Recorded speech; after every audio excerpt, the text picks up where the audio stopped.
Because see, he's an entertainer, he's a music man, you know, excellent. And he's known for that. And he takes the interest in that lot and he plays in different places. He has done in India also, I think. So that is something enchanting, especially for the young people. We don't have enough time, otherwise we would have requested him to do something here also for us. Besides that, the in-depth knowledge he has got on international relationships, and especially the way he had been guiding this country and the countries that is connected with him. Just see, wherever he has gone within short time, we could really feel the interest in which he worked on. So I think we should listen to him than me talking more about what he is all about. Okay, so we are extremely happy to have you here, and we want to hear much about you, and our team also want to listen to you. So welcome, please come. Thank you so much, Mr. Dominic. I'm very happy to be here, and I'm very happy to see so many young faces. In diplomacy, often you are going to national days and you see a lot of elderly faces, so it's good to have both of you represented. Can you hear me? Can you hear me well? Yeah. So I'm here in India since almost 3 years. Is the microphone right now is working? And I'm the spokesperson of the German embassy, which means that I am responsible to get my boss, the German ambassador, in the media. And to be here at this media organization is a special honor and joy for me, because I'm a journalist at heart, and I think you are all journalists or storytellers at heart. And India is an enormously rich country when it comes to media. So my work at the German embassy is sometimes we want to deliver a message to German-India's partnership on green and sustainable development, on agriculture, on business, and then we invite journalists. And here in India, I find that it really matters what ambassadors have to say. So that is really pleasant, because in Germany, when the Italian ambassador in Germany gives an interview, not so many media come, but here the Indian media are extremely engaged, extremely curious, and it's always easy to start a conversation with them. So often we gather a lot of journalists for background talks around all of the topics, military cooperation, security, defense, business cooperation. But one special field I want to talk a little bit more about is the field of green and sustainable development. So 2 years ago, almost exactly 2 years ago, in May 2022, Prime Minister Modi and German Chancellor Scholz, they signed a special partnership. It's called the Green and Sustainable Development Partnership. And what does it mean? It means that Germany is India's strongest partner for sustainable development. And that concerns also agriculture, of course. Many people in this country still work in agriculture, and that's why I admire so much your idea, MC Dominic, to found a media house, a media organization around agriculture, because it only makes sense. Because people want to connect in their community, they want to know about new trends, they want to network, they want to come together.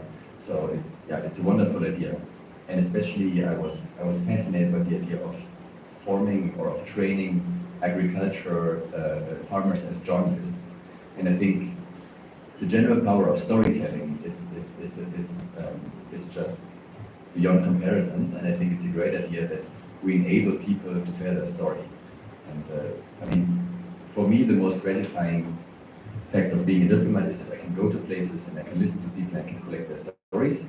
And I think at the end of the day, we need to network, we need to connect ourselves. But when we, one day when we are kind of at the end of our lives, we will look back on the collection of stories, and that is what will fill our memories, and that's what will fill our hearts.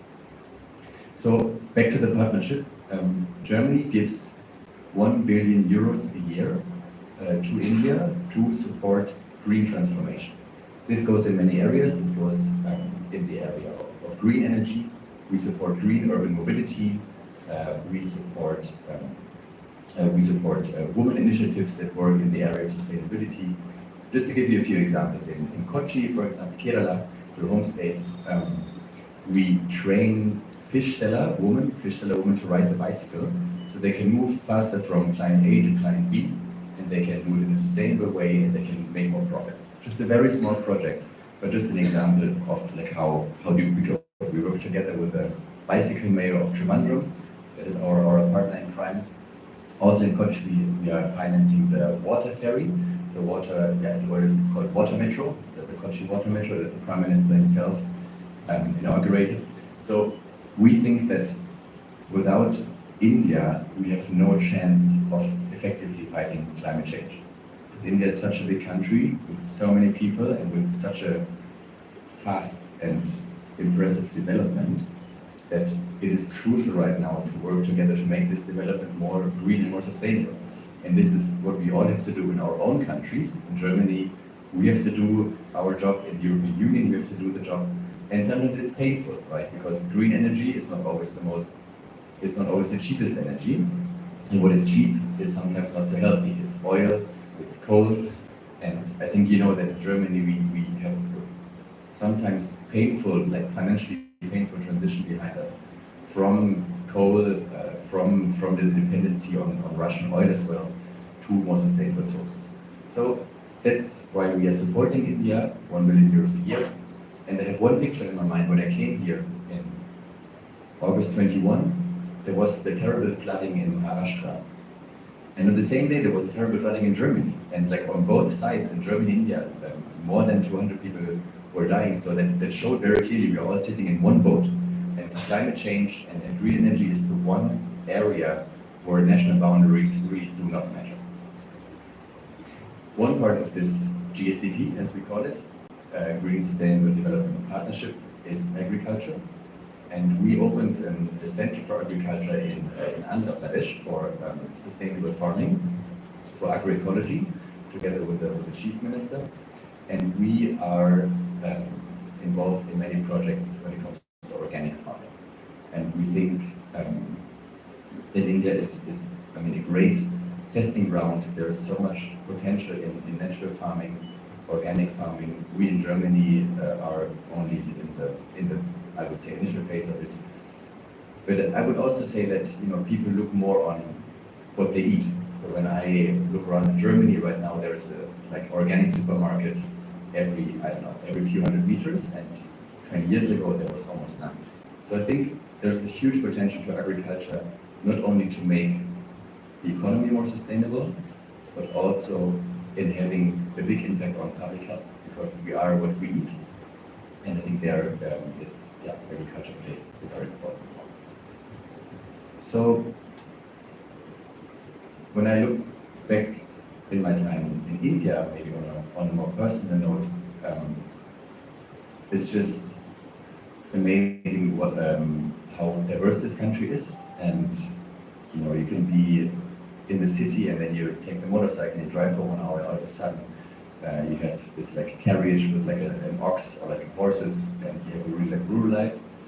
And it's very hard to grasp India. I always say it's like a book that always gets longer the more you read. You can never finish the book, but the book is getting longer while you're reading it. And yeah, I'm just very grateful for the time that I've had here. I move out at the end of July. And I can only say that it's amazing the work that you do, and I think a country as diverse and as big as India, it has so many stories that deserve to be told, and I think it's great to see an ecosystem where you enable people to tell their stories. And I think Germany is a strong partner when it comes to sustainable development. This September there will be German-Indian government consultation, so the German Chancellor Scholz will come to India. He will bring a good part of his cabinet. And then we work also in the area of business development. And maybe to speak a little bit about the other side of the coin, there are more and more Indians coming to Germany. And I think the world gets more Indian, and also Germany gets much more Indian. Because right now we have 45,000 Indian students studying in Germany. It's the biggest number of foreign students in Germany come from India. And Germany is the biggest destination for Indian students abroad. And it's also the biggest destination for tourists, for India, which I think is amazing, which makes me very happy. I think I always, I'm a big advertiser of more German people coming to India. I showed many of my friends Delhi, Chandni Chowk, Mumbai, Guwahati. So I went to many places, and my friends always left this country very, very impressed. And Indians who go to Germany, they come from all of the sectors, they come from across the board. So we not only have IT specialists. So Indians, I think it's also a very impressive number, are the highest earning, the most earning expats in Germany. So Indians, on average, they earn more in Germany on a salary than Germans or Americans or British. They only come afterwards. So we have a lot of highly skilled IT specialists, we have businessmen, we have startups, we have Indian entrepreneurs and companies who come to Germany, who invest their money, and it's really amazing to see. We also have Indians who want to live their dream in Germany in different areas. We have butchers from Kerala. It's always a little bit of a quirky story, but so one butcher in the southwest of Germany, he said, well, I don't have any butchers anymore. Nobody wants to slaughter the animals anymore, and we're living close to Switzerland. People move away because they have higher salaries in Switzerland. So we came to Kerala, and he said, well, who are you? Can you imagine slaughtering a pig and a chicken and a cow? And you don't have so many people in India who would slaughter all three of it, right? Because of different religious, cultural reasons. So then in Kerala, he found a few people, and right now there's a stream of butchers from Kerala who come to Germany and who work there and who have a really good life and who start a new career and who start a new life.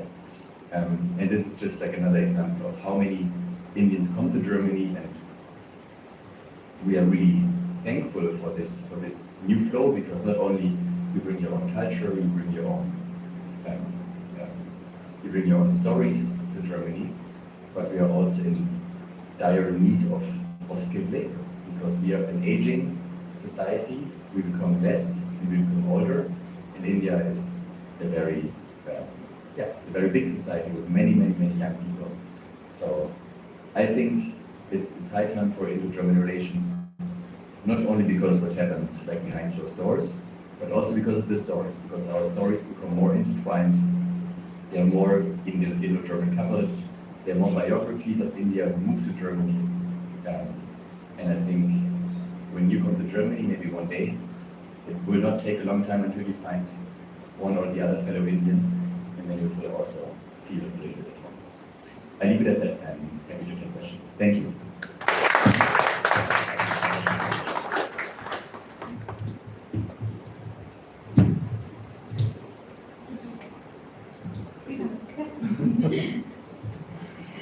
Thank you so much, sir. Thank you so much for sharing your valuable insights and thought with all of us. It really means a lot. Now, on behalf of Krishi Jagran, I would like to express my gratitude for your valuable time and for gracing KJHFL with your presence. Now, as we move towards the end of this session, let's click a group photograph for this memorable moment.